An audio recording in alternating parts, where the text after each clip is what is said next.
You are now settling in, letting the weight of the day fall gently away. The air grows softer, the room quieter, and the world outside drifts into the distance.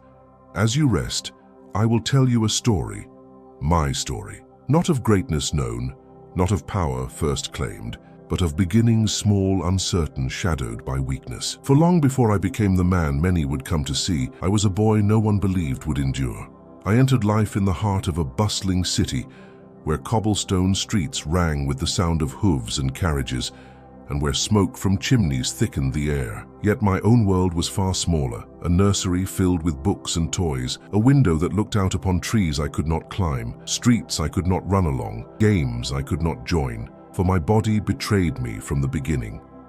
Asthma clung to me like an enemy I could never escape. Each attack stole the air from my lungs, left me gasping, my chest heaving, my face pale as wax. My parents feared I might not live beyond boyhood, that I was destined for a brief, fragile span. I remember nights when I struggled for breath, the sound of my wheezing filling the silence, my mother's hand upon my forehead, her eyes filled with worry she tried not to show. The other children played outside, their laughter ringing in the streets, but I remained inside, clutching books or staring out the window with restless longing. My body was weak, but my mind reached outward. I devoured pages of stories, filled notebooks with sketches, collected small creatures, insects, birds, animals preserved with my own trembling hands. Nature fascinated me, even when I could not fully enter it. Still, the whispers followed me.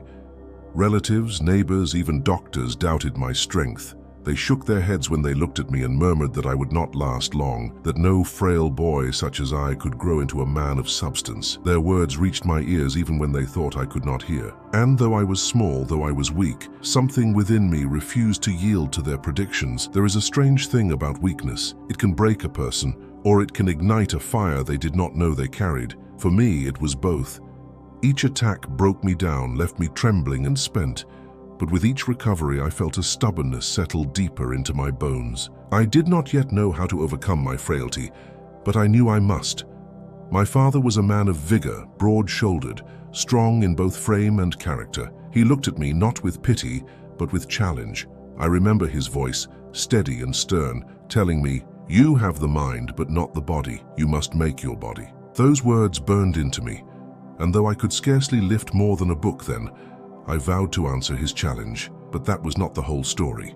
For before I could build strength, I had to endure the shadow of weakness. I recall long nights spent awake, listening to the ticking of the clock, each second stretching endlessly as I fought for breath. I recall the sting of knowing other boys called me delicate, a weakling, a boy better suited for study than for action. They did not mean kindness, and I felt their judgment as a weight heavier than any I could lift. Yet in those same moments, I found refuge in imagination. I traveled the world through books, the jungles of Africa, the mountains of Europe, the battlefields of Rome and Greece.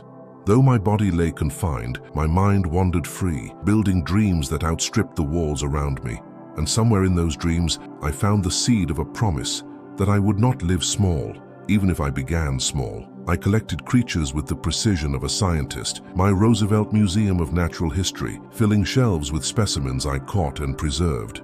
Neighbors laughed at the boy with jars of insects and birds, but I saw in each feather, each wing, each scale, the beauty of life itself. It was as though the natural world whispered to me, telling me that strength exists even in the smallest of beings. Still, my health failed again and again. Each attack reminded me that dreams were fragile. My parents sent me to the countryside in hopes the fresh air would ease my lungs. I breathed more freely there, surrounded by fields and forests, yet even the quiet hills could not erase the shadow entirely. I chased birds with a notebook in hand, not yet able to chase them with the stride of my legs. But even then I began to sense that my love of nature, my hunger for action, and my weakness were not separate, but part of the same story. For every time I gasped for breath, I told myself, one day, I will breathe fully. Every time I watched other boys run, I told myself, one day I will run farther still. It may seem strange to you now, listening in the stillness of night, but it was in those moments of frailty that I first understood strength. Not the strength of muscle, but the strength of will. A body may fail, but a spirit that refuses surrender cannot be broken. And though I was still a boy then, weak and uncertain, the spirit within me had already begun to rise. But what happened next would change everything. For soon tragedy would strike, and in its wake I would be forced to choose, to let weakness define me forever, or to forge myself into something more. Weakness may begin a story, but it does not have to end it. I knew from my earliest years that if I did not find a way to rise above my frail body, it would swallow me whole. Each wheeze, each gasp in the night reminded me of that truth. And yet, alongside the fear, there grew a stubborn resolve. I would not live as a prisoner to weakness. My father's words became my compass. You must make your body. It was not advice, but command. He looked at me with eyes that saw both my potential and my peril. He knew my mind reached far, but he also knew my body could betray me at any moment. And so he placed before me the challenge, not to accept fate, but to wrestle with it. I began with small efforts. Boxing gloves too large for my hands, a heavy bag that swung back harder than I could strike, weights that felt immovable at first. I coughed, I faltered, I staggered. My chest burned, my muscles screamed, yet each day I returned. I pushed against the limits of my breath, forcing air into lungs that resisted, pounding fists into the bag until my arms trembled. It was not easy. It was never easy. But slowly, painfully, I felt my body begin to answer my will. There were setbacks. Attacks still came, sudden and merciless, leaving me gasping, pale, weak once more. At times, despair whispered that I was foolish, that no training could undo what fate had given me. But I ignored the whisper. I had known despair since I was a child, and I had already chosen never to surrender to it. I rode horses. Though at first I could scarcely stay in the saddle, I climbed mountains, each step a test of breath, but each summit a triumph over the shadows of sickness. I boxed until my nose bled, wrestled until my limbs shook, lifted weights until I collapsed onto the floor. And though my body often broke, each time it healed stronger. Still, I was not made of muscle alone. Books remained my companions, filling my mind as my training shaped my body. Science, history, philosophy. I devoured them, testing each idea as I tested each muscle. My love of nature grew deeper, my fascination with the world expanding beyond insects and birds to encompass the great sweep of life itself. But the world beyond books and boxing brought grief as well. My father, my dearest guide, fell ill. He had been my model of vigor, the strong pillar upon which our family leaned. To see him weakened was to feel the ground shift beneath my feet. When at last he passed from this world, I felt as though a part of me had been cut away. I was young, but I knew then that life could vanish in an instant. No strength, no wealth, no position could shield one from loss. My father's absence left me with sorrow, deep and unyielding, but also with a sharpened resolve. If life was so fragile, then it must be lived fully. No moment wasted, no chance ignored, no weakness left unchallenged. It was in those days that my philosophy of the strenuous life was born. To live timidly, cautiously, was to live half a life. To live fully was to embrace struggle, to seek hardship, to conquer fear with action. I did not wish for ease, I wished for challenge. For it is only in challenge that one discovers the breadth of one's strength. I trained harder still, shaping my body into an instrument of will. I no longer wished merely to survive. I wished to endure, to thrive, to push beyond the limits set for me. Neighbors who had once whispered that I would not live long now looked upon me with surprise.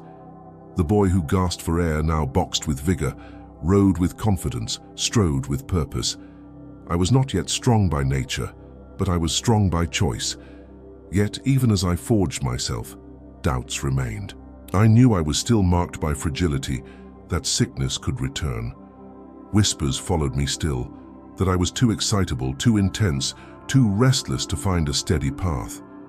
They said my energy was a flaw, my eagerness a weakness of another kind. But I did not listen. I had already learned that whispers do not decide destiny. The transformation was not only of body but of spirit. Each weight lifted, each punch thrown, each mountain climbed taught me that strength is not given, but earned. And though I was still young, still uncertain of where my path would lead, I felt the ember of ambition glowing brighter. For I knew now that if I could conquer my own body, I could conquer greater trials. If I could wrestle with weakness, I could wrestle with the world. And so I pressed forward, carrying both grief and determination, both frailty and strength.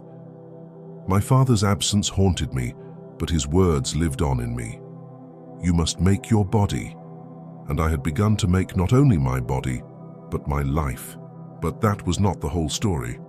For soon I would step beyond training halls and mountain paths into halls of power where my energy, my intensity, my very strangeness would set me apart.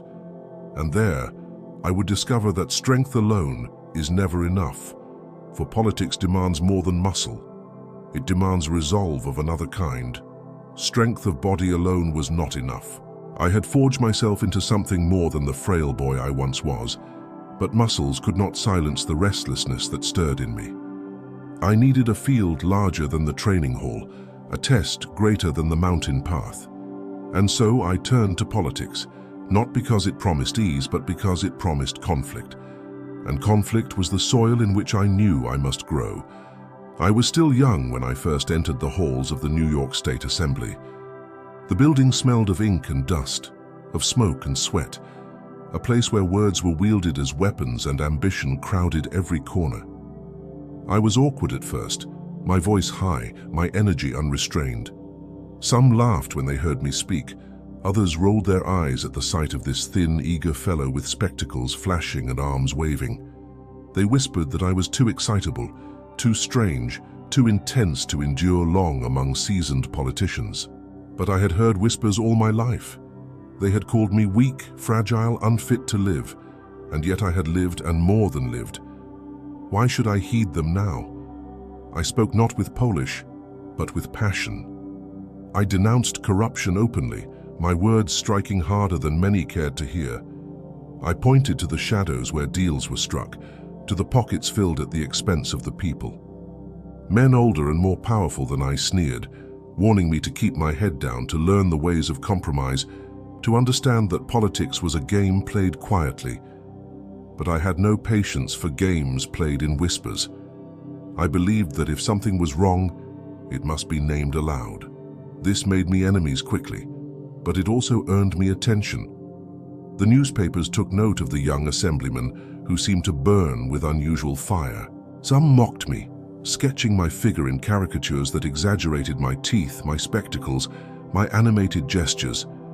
Others praised me as a fresh force against the decay of politics. And through it all, I pressed on, unwilling to temper my spirit. Still, I was not immune to doubt. At night, after the debates ended and the halls emptied, I walked the streets of the city with my thoughts heavy. Was I reckless, too eager to fight, too willing to make foes before friends? Could a man like me truly endure in politics? Or would I be cast aside as a curiosity, remembered only for noise and not for substance? I thought often of my father then, of his command that I must make my body. Perhaps politics too required a kind of making, the shaping not of flesh but of reputation, of influence, of resilience against blows that could not be blocked with fists. So I endured the ridicule, the sneers, the whispers. I endured the long hours, the bitter arguments, the sense that the very walls resisted change. And I discovered something unexpected, that I loved it. I loved the struggle, the clash of ideas, the testing of wills.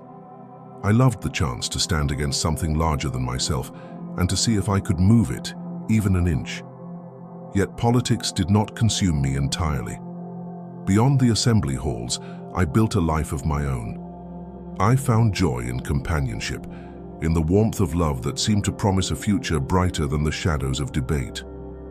For a time, it seemed as though the boy once mocked for weakness had grown not only into strength, but into happiness.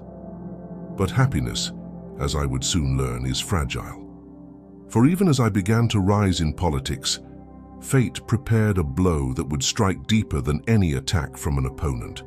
A loss so sudden, so cruel, that it would drive me far from the halls of power and into the wilderness itself. But that is a story for the next chapter. For a time, it seemed as though my life had found balance. The rough boyhood, the endless training, the fiery first steps into politics, all of it gave way to something gentler, something brighter. I had met a woman whose presence seemed to soften even my sharpest edges. Her name was Alice Hathaway Lee. Alice was grace where I was awkward, calm where I was restless, luminous where I was rough-hewn. Her smile lit every room. Her voice carried a warmth that quieted the noise within me. When she looked at me, I felt not the excitable boy mocked in the assembly, not the frail child gasping for breath, but a man steady, worthy, complete. Our courtship was not easy. I was intense, perhaps too eager, often uncertain of how to give words to what I felt. But Alice saw something in me, something beyond the clumsy gestures, beyond the endless energy. She saw my heart. And when at last we married, I believed that fortune had blessed me beyond all measure. Those were days of sunlight. Even as politics demanded my voice, my heart found rest at home. Alice's laughter filled the halls. Her presence steadied me in ways nothing else could. I began to think, perhaps, that the whispers of doom that had followed me since boyhood were finally silenced. Perhaps I had outrun them. But fate is a cruel companion. On February 14th, 1884, two blows fell upon me, swift and merciless. My mother, the woman who had nursed me through countless nights of sickness, who had believed in me when others did not, was taken suddenly by illness. Her light vanished from my life in an instant. Only hours later, in the same house, my Alice, my radiant Alice Mars, succumbed to fever after giving birth to our daughter. I remember standing between two rooms, my heart torn in two, unable to comprehend that in a single day, both mother and wife had been taken from me. I looked upon Alice's still form, her beauty unchanged even in death, and I felt as though the ground had opened beneath me. There are losses one carries forever. That day carved itself into me so deeply that no words can fully capture it. I wrote only a single line in my diary: "The light has gone out of my life."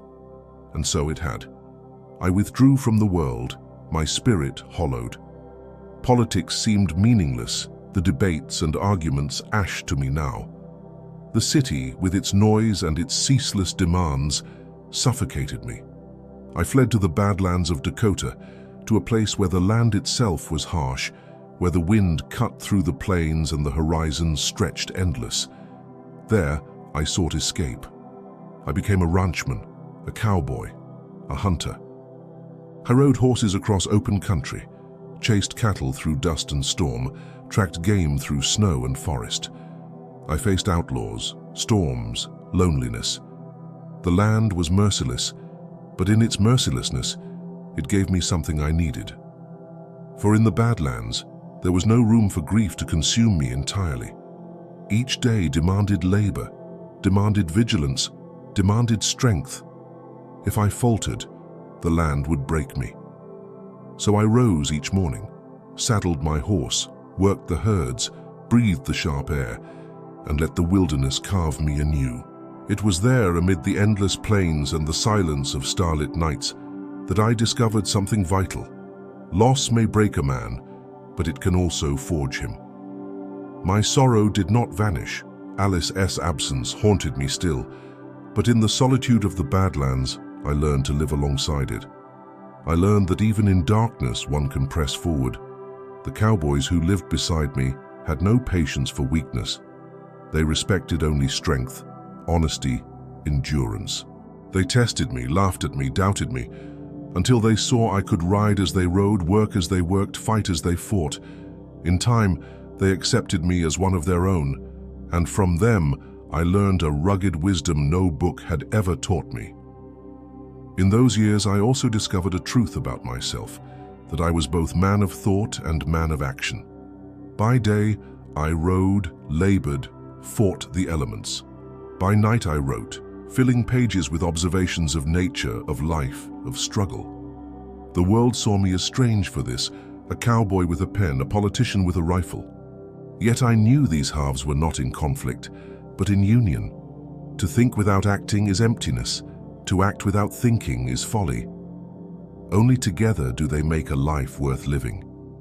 It was in the Badlands, among cattle and coyotes, under skies that seemed to stretch into eternity, that I found the strength to return. I could not remain there forever. I was not meant to vanish into the wilderness. Grief had driven me there, but destiny called me elsewhere. And so, when I emerged once more, it was as a man reshaped by loss, hardened by struggle, steadied by solitude. I carried scars invisible to the eye, but I carried also a new strength, a conviction deeper than before. It is perhaps here, after all these years, that I should name myself at last. I am Theodore Roosevelt, the frail boy gasping for air, the awkward youth mocked in the assembly, the husband shattered by sudden loss, the cowboy forged in the wilderness. All of these I was, all of these I carry still. But none of them alone defines me. For each was but a step along a path that led onward, always onward into storms greater still. And though sorrow had broken me, it had also built me. But that was not the whole story.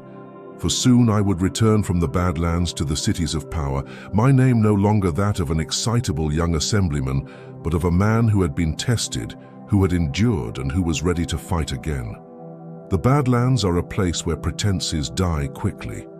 There, a man is judged not by his words, but by his endurance, his honesty, and his grit. I arrived broken, hollowed by grief, restless with sorrow. Yet I discovered that the land gave no space for mourning alone. It demanded labor.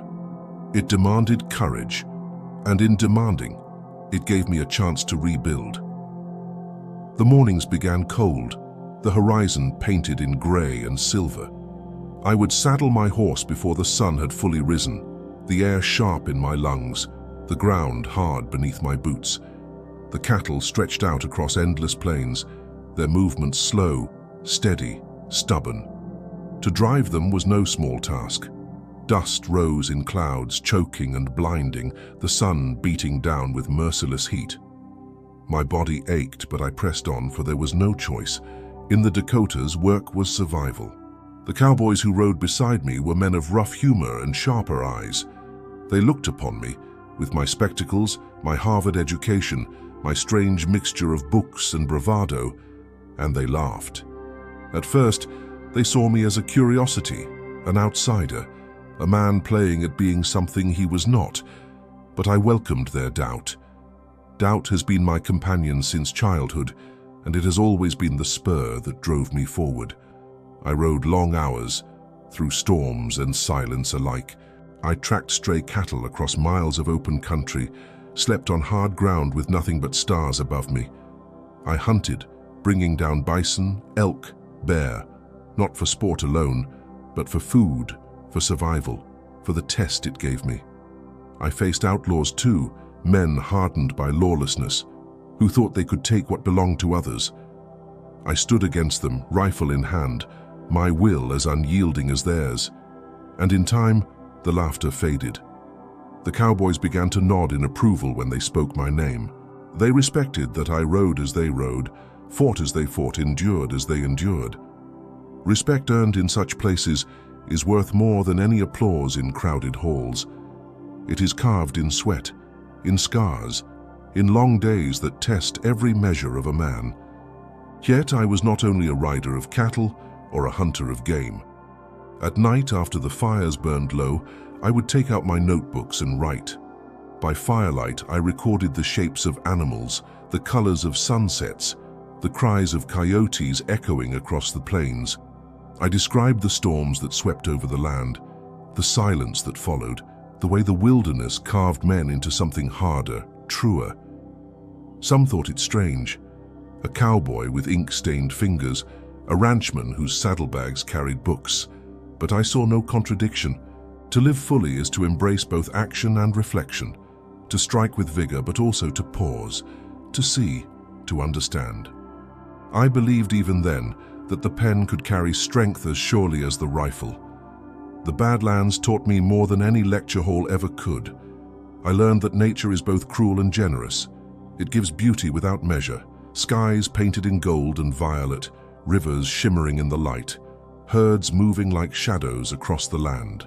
But it also gives hardship, storms that tear roofs away, droughts that wither crops, winters so cold they bite the bone. To live there was to accept both. And in accepting both, I found a steadiness I had never known before. It was there, in that wild place, that my sorrow for Alice softened, not into forgetting, but into endurance. Her memory remained, but it no longer hollowed me. Instead, it became part of me, a quiet strength I carried in every ride, every hunt, every word written beneath starlight. Grief had driven me into the wilderness, but the wilderness gave me back my life. I began to sense that my time there was shaping me for something larger. Politics had once seemed an arena of endless squabbles, of ridicule and insult. Now it seemed instead a place where strength was needed, not the strength of fist or rifle, but the strength of character forged in fire. If I could endure the Badlands, I thought, then I could endure the halls of power once more. But before I returned, I lived those years as fully as the land demanded. I joined in roundups that stretched for miles, storms breaking overhead as we drove cattle across swollen rivers. I felt the sting of snow on my face as I rode in blizzards, the heat of midsummer sun pressing until sweat ran like rain. I stood watch at night listening for wolves, my rifle across my knees, the fire crackling low. Each moment, each hardship, each test carved me into something stronger. The newspapers back east caught wind of my life there. They printed tales of the politician turned cowboy, of the ranchman who read books by lantern light and rode with pistols at his side. Some mocked me still, calling me eccentric, playing at the West. But others began to see me as something new, a figure both of the frontier and of the city, a man who bridged two worlds. And in truth, that was what I was becoming. Not only the frail boy, not only the assemblyman, not only the widower broken by loss. I was now the ranchman, the cowboy, the hunter, the writer, a man tested by wilderness and tempered by grief. Still, the Badlands were never meant to hold me forever. They were a crucible, not a destiny. As the years passed, the pull of politics returned. The nation stirred with change, corruption still thick in its veins, injustice still demanding a voice to oppose it. I felt again the restless fire that had once carried me into the assembly, and I knew, with a certainty as sharp as the Dakota wind, that I was ready to return. But that was not the whole story. For the man who returned from the Badlands was not the man who had fled there in sorrow. He was someone new, someone harder, steadier, unafraid. And soon the nation would discover just how much strength a man could find when he has lived among dust and stars, among silence and storms. The wilderness had given me strength, but strength unused grows restless. After years among cattle and coyotes, I felt the pull of the city once more. Politics, with all its smoke and shadows, called me back. I did not return lightly.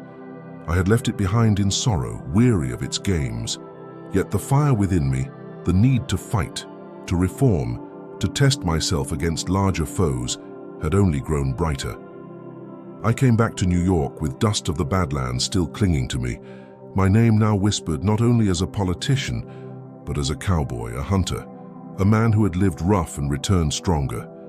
Some doubted that I could step again into the polished halls of power after such a life.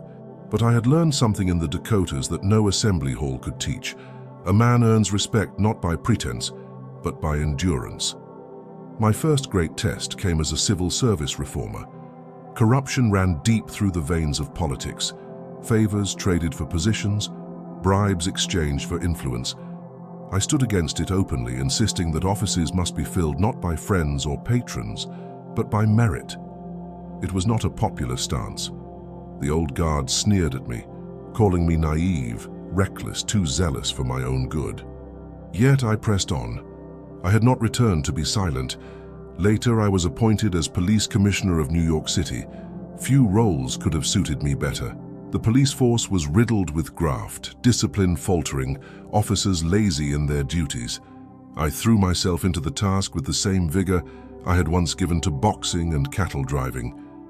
I walked the streets at night, inspecting officers appearing in unexpected places. Some admired me, others despised me, but none could ignore me.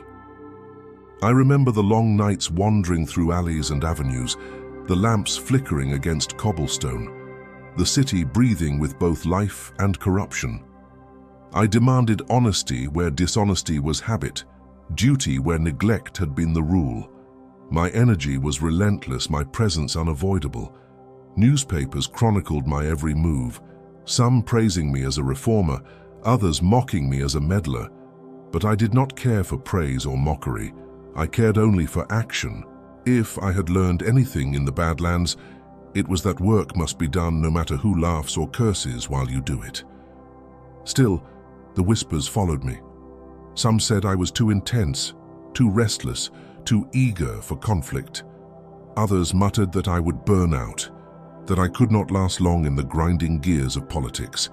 Yet each time doubt surrounded me, I remembered the boy gasping for breath, the widower hollowed by grief, the cowboy riding through storms. I had endured worse than whispers.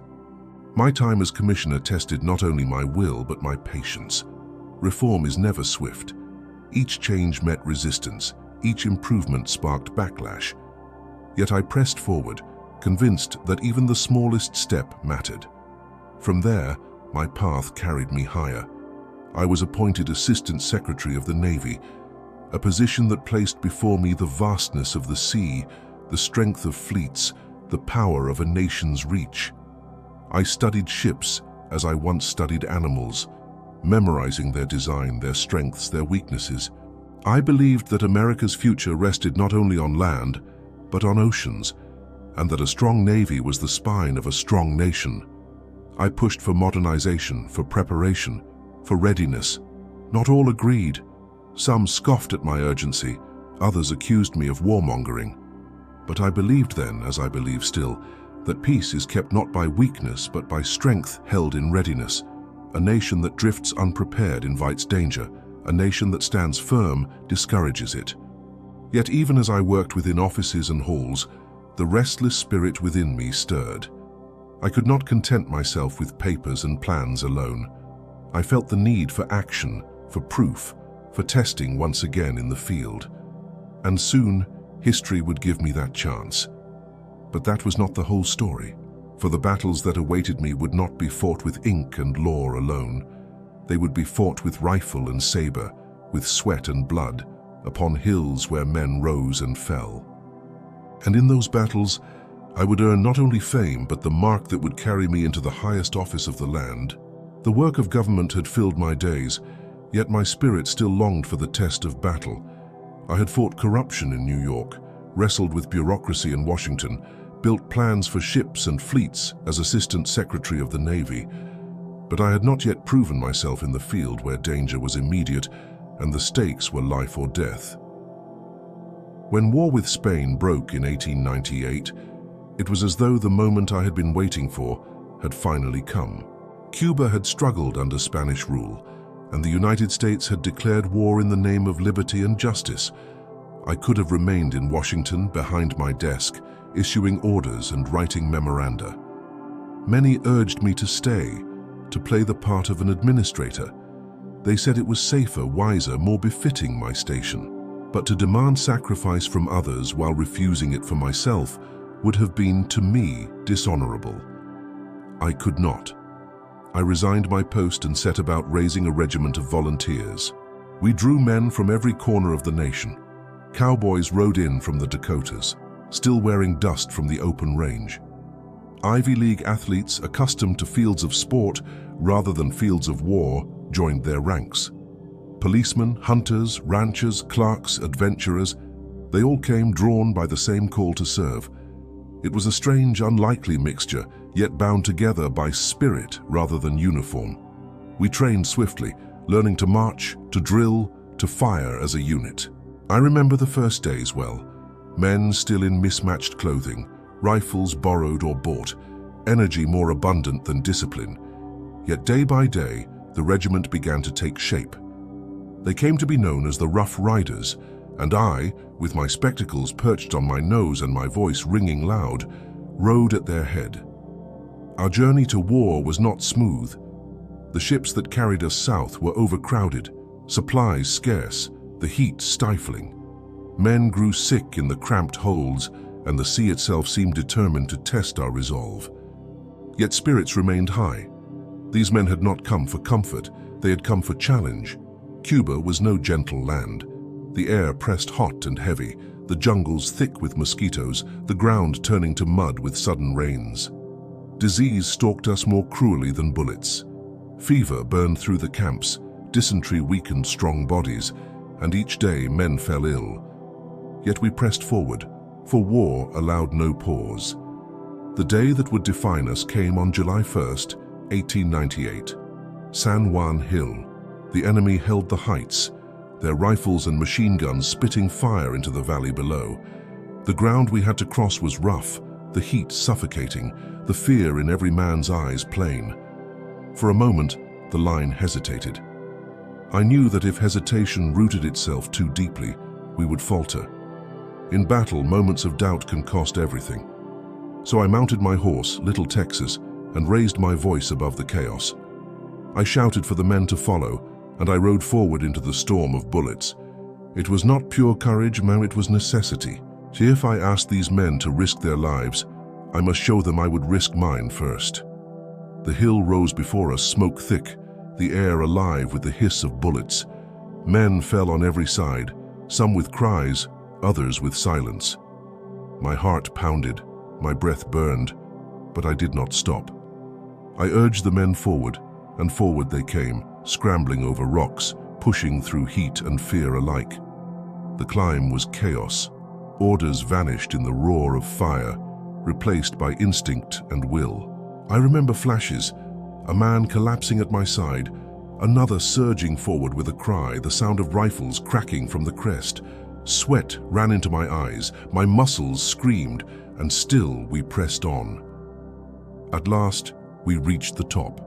The enemy fell back, their fire broken, their position lost. The hill was ours. The Rough Riders, bloodied and battered, stood upon the crest. It was a victory, yes, but a victory purchased dearly. I looked at the men who lay still upon the ground, their faces already pale, their bodies broken. I thought of their families, who would never again hear their voices, never again see them walk through the door.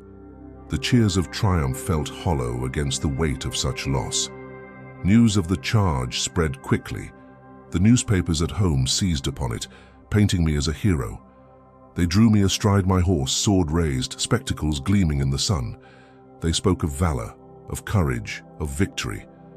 The story became larger than life, though in truth I was only a man who had done what the moment required. When we returned from Cuba, the streets of New York and Washington erupted with celebration. Crowds gathered, hats thrown into the air, voices lifted in cheers. The Rough Riders were hailed as legends, and I, their commander, was thrust into a fame I had not sought. Fame is strange. In battle you think only of survival, of the men beside you, of the next step forward. At home the story is told differently, polished, simplified, painted in strokes of glory that leave out the mud, the fear, the blood. Mothers clasped my hand and thanked me for victories, yet I thought only of the sons who had not returned. Still, the war had changed me. I was no longer merely a reformer, a cowboy, a widower who had once retreated to the Badlands. I was now a soldier proven in battle, a man whose name carried weight beyond his own city or state. But that was not the whole story. For the fame that followed me from Cuba was not an ending, it was a beginning. The war had not only tested me, it had carried me into the center of national attention, and from that center, the path forward led higher still, into offices where decisions shaped not regiments but nations. Fame has a way of carrying a man, whether he wishes it or not. After Cuba, I could not walk through a street without feeling eyes upon me. nor speak in a hall without hearing cheers rise before I opened my mouth. I had gone to war as a volunteer, seeking nothing but the test of battle, and I returned to find myself a national figure. It was not long before party leaders came knocking. They urged me to run for governor of New York. I hesitated. Politics had broken many men before me, and I knew well the bitterness of its battles. But I also knew this: if the people called, I could not remain silent. So I accepted. The campaign was fierce. My opponents mocked me as a cowboy soldier, more suited for tales around the campfire than for governing a great state. They said I was reckless, excitable, still more adventurer than statesman. Yet the people heard in my voice not recklessness, but conviction. They remembered San Juan Hill. They remembered the Rough Riders, and they saw in me a man unafraid to fight. When the votes were counted, I stood as governor, and in that office I resolved to act as I always had, with vigor, without fear of opposition. I pressed for reforms that angered the great corporations who had grown fat from privilege. I demanded fairness in taxation, honesty in contracts, discipline in public service. The old guard grumbled that I disturbed the comfortable order, but I did not care for their comfort. I cared only for the people who had placed me there. Yet in fighting for reform, I made powerful enemies. The political bosses who held sway over the Republican Party grew weary of me. They could not control me, and they feared my independence. Their solution was clever.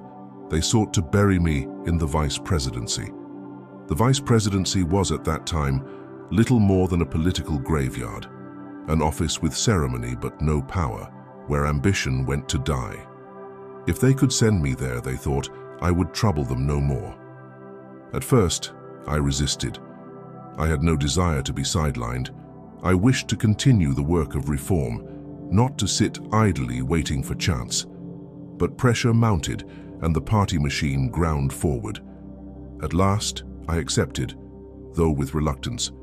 I told myself that even in the smallest role, a man could act with vigor. So in 1900, I was elected vice president under President William McKinley. McKinley was a kind man, steady and cautious, beloved by many for his quiet dignity. I admired him, though I knew we were very different in spirit. Where he moved with careful calculation, I moved with restless energy. Where he preferred compromise, I leaned toward action. Still, I resolved to serve faithfully. The office proved as lifeless as I had feared. My duties were few, my influence little. I spoke at gatherings, traveled the country, stirred crowds with speeches. Yet in Washington, I sat mostly idle, set aside by those who believed they had tamed me. I spent more time with my family, my children filling our home with laughter, than in the affairs of state. And then, in September of 1901, fate struck. President McKinley was in Buffalo, New York, attending the Pan American Exposition. The fairgrounds were alive with light, the new century on display with all its marvels of invention and progress. Crowds thronged to see him, eager to greet their president. Among them moved an assassin, a man bitter, consumed by hatred, carrying a pistol wrapped in a handkerchief. He raised it as McKinley extended his hand to the crowd. 2 shots rang out, and the president fell. The news reached me swiftly. At first, there was hope. McKinley lingered, the doctors believing he might recover. I rushed to his side, my heart heavy with dread. For days, the nation held its breath, praying, waiting. I saw his face pale, his body weakened, yet his spirit remained calm, gracious even in suffering. But infection crept silently, and soon it was clear. The wound was mortal. On September 14th, McKinley passed from this world, his gentle hand withdrawn from the life of the nation. And with his passing, the weight of the presidency fell upon me. I was 42 years old, the youngest man yet to take the office. I remember the moment I took the oath, my hand steady though my heart trembled. The eyes of the nation were upon me, filled with uncertainty. Some doubted my steadiness, fearing that my energy, my intensity, my restless vigor would overwhelm the office. Others hoped I would bring new life, new strength to the nation. I did not ask myself if I was ready. Few men are ready when destiny strikes, but I knew this. I must meet the challenge with all the force within me. To falter now would be to betray not only McKinley's memory, but the faith of millions who look to me. I walked into the White House not as a placeholder, but as a president in full. I brought my family with me, my children filling the halls with play, their laughter echoing where once silence reigned.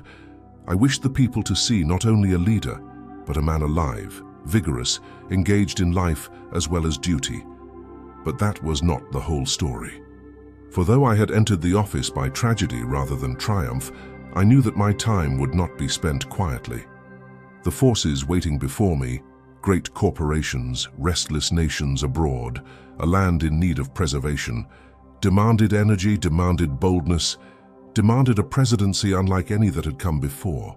I had not sought the office, but now that it had come to me, I would seize it with both hands and I would not let go. The presidency is no place for hesitation.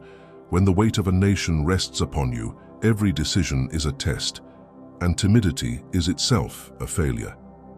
From the first day I stepped into the White House, I resolved to live the office as I had lived my life, vigorously, honestly, and without fear of conflict. I believed in what I called the strenuous life. To me, it was not merely a phrase, but a creed. A man must not shrink from hardship, he must embrace it. Only through struggle do we discover our true strength. I had learned this as a frail boy gasping for air, as a grieving husband retreating into the wilderness, as a soldier pressing up San Juan Hill. And now as president, I carried the same creed into the work of the nation. The greatest giants before me were the trusts and corporations. They had grown so vast that they seemed to tower even over government. They swallowed competitors, manipulated markets, bent laws to their will. Many in politics counseled caution. "Do not confront them," they whispered.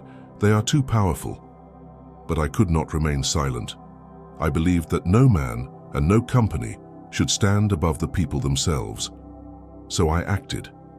Using the Sherman Antitrust Act, I brought suits against monopolies that strangled competition. The newspapers began to call me a trust buster. I did not set out to destroy for destruction's sake. What I sought was fairness.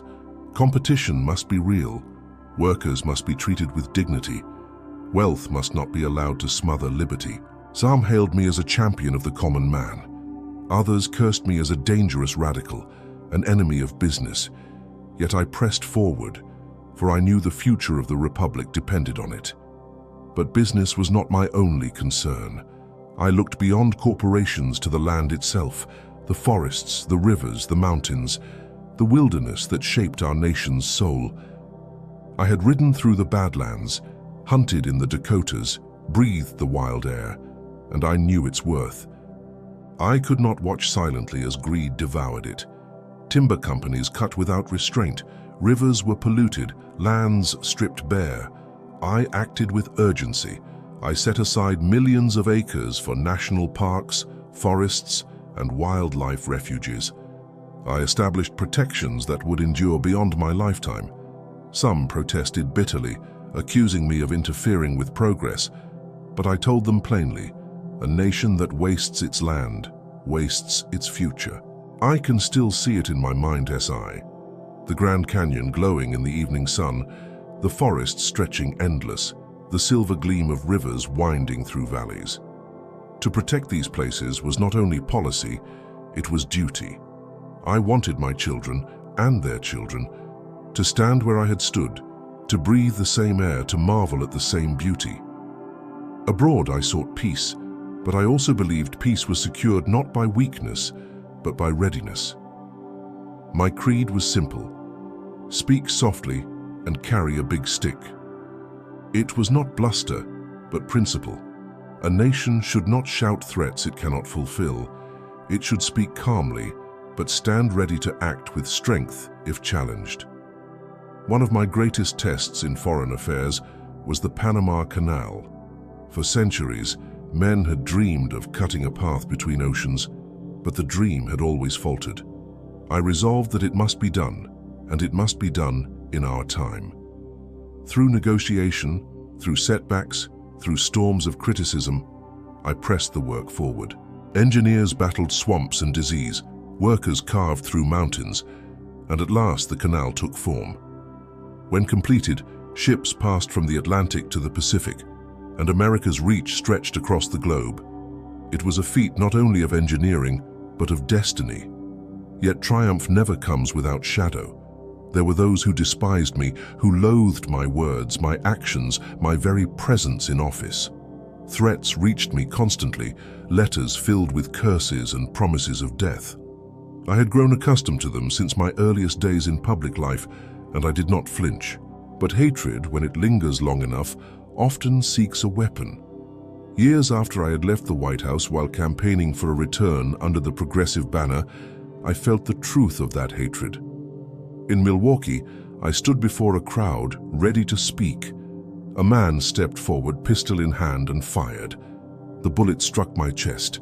The force was sharp, sudden, hot. I pressed my hand to my side and felt the blood. The bullet had pierced my coat, my folded speech, my glasses case, and lodged deep near my ribs. My aides rushed forward, panic in their eyes, but I waved them off. The crowd gasped, frozen in shock. "I have just been shot," I told them, my voice steady, my body trembling within. But it takes more than that to kill a bull moose. And then, with the bullet still inside me, I spoke for nearly an hour. My words carried through pain, my will holding me upright. Only afterward did I allow doctors to tend to me. They found the bullet lodged too deep to remove safely, and so it remained there for the rest of my life. Some called it madness, others called it courage. To me, it was simply necessity. A leader cannot falter before his people, even when struck by violence. When I look back upon my presidency, I do not claim perfection. No man who holds such office escapes error. I made enemies as well as allies, mistakes as well as triumphs, but I know this. I never lived it timidly. I lived it strenuously, as though each day might be my last, as though each challenge were worth embracing. For I believed then, as I believe still, that a life worth living is one lived with vigor. But that was not the whole story. For when my presidency ended, my spirit did not rest. There were still adventures to seek, rivers to navigate, jungles to explore. And though my years in the White House had passed, my creed, the strenuous life, carried me onward still. When I left the White House, I did not leave behind the restless spirit that had carried me there. Some men retire gladly into silence once their duties are done. But I had never been a man of silence. My heart still beat with urgency. My mind still burned with curiosity. Life to me had always been a great adventure, and I would not stop adventuring simply because the title of president no longer followed my name. Soon after my presidency, I journeyed to Africa. I led a great safari, a scientific expedition backed by the Smithsonian Institution. We trekked across the savannah and jungle, pursuing elephants, lions, and rhinoceros. To some it was a hunt. To me it was both hunt and study. Specimens were gathered for science, observations recorded for knowledge. The land teemed with life, and in its vastness I felt once more the thrill I had first known as a frail boy, studying birds in jars, dreaming of the natural world. Yet even in the wilderness, politics followed me. Crowds gathered in Europe when I stopped there afterward. Kings and statesmen welcomed me as though I still carried the office. They admired America's energy, its newfound power, and I, in turn, carried myself as a representative of that vigor. But though the cheers were flattering, I longed more for the simpler voice of wild rivers, of stars burning silently above the plains. In 1912, I returned once more to politics, unwilling to let the world move on without me. I broke from the Republican Party and ran as a progressive, carrying the banner of reform higher still. We called ourselves the Bull Moose Party, for I had said once, half in jest, that I was as strong as a bull moose. The campaign was fierce, the crowds immense, the energy electric. And it was during that campaign, in Milwaukee, that I was shot in the chest. The bullet pierced me, and yet I stood, speaking for an hour with blood staining my shirt. I refused to yield, for yielding would have meant surrendering to fear. Though the doctors never removed the bullet, I carried it within me until the end of my life, a reminder etched in flesh of what it means to endure. I did not win that election. Woodrow Wilson became president, and I returned once more to private life. But I did not dwell in regret. A man must fight for what he believes, whether he wins or loses. Victory matters, but the fight itself matters more. Still, I was not finished. Restlessness drove me again into the wild. In 1913, I led an expedition deep into the Amazon, seeking to chart the River of Doubt. An uncharted tributary, dangerous and mysterious. The jungle pressed upon us with heat and silence, the air thick with insects, the nights alive with cries of unseen creatures. We faced disease, starvation, hostile terrain. Men faltered, men died. I myself grew ill, fever burning through me, my body weakened as it had been in boyhood. There were moments I believed I would not return, that the jungle would be my final resting place. Yet even in weakness I pressed onward. My companions carried me when I could not walk, and still I urged them forward, refusing to let despair take us. We completed the journey, charted the river, and proved that even the river of doubt could be overcome. I returned home broken in body, but unbroken in spirit. Not long after, I spoke words that I hoped would endure beyond my life. They came to be known as the Man in the Arena speech. In it, I said that credit belongs not to the critic, not to the one who sneers, but to the man who steps into the arena, whose face is marred with dust and sweat and blood, who strives valiantly, who errs and falls and rises again, who spends himself in a worthy cause. And if he fails, at least he fails while daring greatly, so that his place will never be with those cold and timid souls who neither know victory nor defeat. Those words were not mere oratory. They were my life. I had been frail, mocked, doubted. I had faced sorrow that hollowed me, danger that nearly ended me, opposition that cursed me.